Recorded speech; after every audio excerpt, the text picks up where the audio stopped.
CPEC project remains the foremost national priority in the China-Pakistan all-weather strategic friendship cooperative partnership.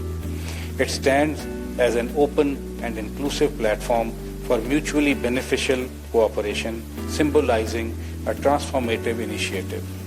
The corridor linking Gwadar port in Pakistan to China's northwestern region embodies our shared vision for economic prosperity, regional connectivity, and mutual development. Let me acknowledge the multiple benefits that CPEC has brought to both countries, including trade opportunities, industrial growth, and enhanced people-to-people connectivity.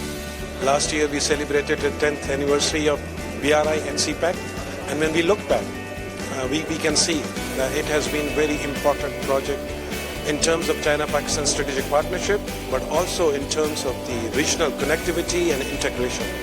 CPEC now has achieved its first phase, successfully completed its first phase, and we are now moving into the second phase, which is more important, more exciting, and more promising.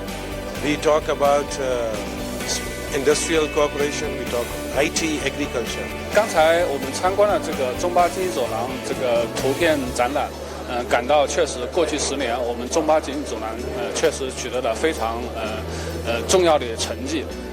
不仅有电站、公路，还有港口等各个方面，应该说是为巴基斯坦下一步经济发展打下了非常好的基础。